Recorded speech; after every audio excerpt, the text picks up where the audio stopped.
This, the Scoppio del Carro, is not your typical Easter celebration. But for more than 5 centuries, Florentines have loaded this cart with fireworks, hauled it between the cathedral and the baptistery amidst a grand procession, and welcomed Easter with righteous explosions. But let's back up. The Cardinal of Florence lights this fuse, which ignites 4 rockets attached to the back of this stove, which rides a wire to the cart, triggers the explosives, and then flies back into the cathedral. No, let's back up even more. The flame the cardinal uses to light the fuse is no ordinary flame.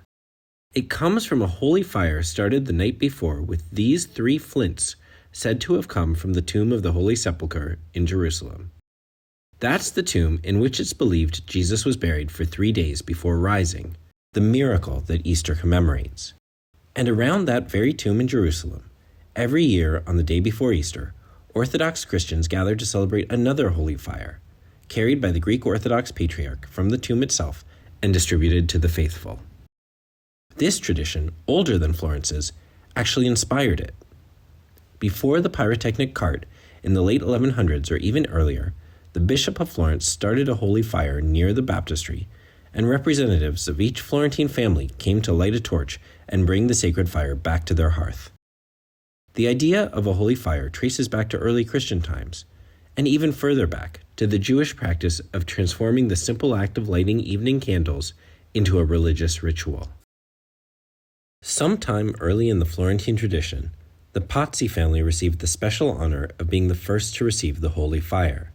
And eventually the legend arose that an ancestor of theirs, Pazzino dei Pazzi, had been the first to scale the city walls of Jerusalem during the First Crusade in 1099.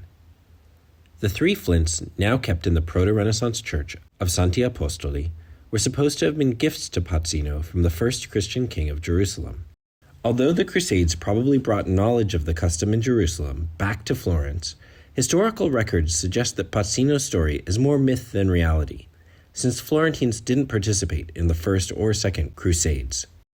Nonetheless, the Pazzi were closely associated with the Easter custom. The tripod from which the holy fire was distributed was gradually elaborated into a cart that made it easier to bring the fire to Florentines, under the patronage of the Pazzi. In fact, even today, you'll see the cart has the Pazzi's 2 coats of arms. Their first, seen here, as well as this more recognizable one with 2 dolphins and 5 crosses, granted to the family by French royalty. In their Renaissance palazzo, now a government building, you can see their sculpted coat of arms. And in the column capitals, you'll find the dolphins and a rendering of the holy fire with which the Pazzi are associated. The Pazzi's deep connection to Florence helps explain their resentment over the Nouveau Riche Medici's domination of the Republic. Eventually, they organized a plot with other of the Medici's enemies, culminating in the murder of Giuliano de' Medici during Easter Mass 1478, the day after the distribution of holy fire from the Pazzi's cart. Lorenzo de' Medici survived, and his vengeance on the Pazzi included banning their Easter cart. But Florentines wanted it back, and when the Medici were temporarily out of power, it returned, even though the Pazzi family was now a shadow of its former self. And then, probably around 1516, after the Medici had retaken Florence, the ritual transformed from the distribution of fire to the grand spectacle of smoke and explosions that continues to this day.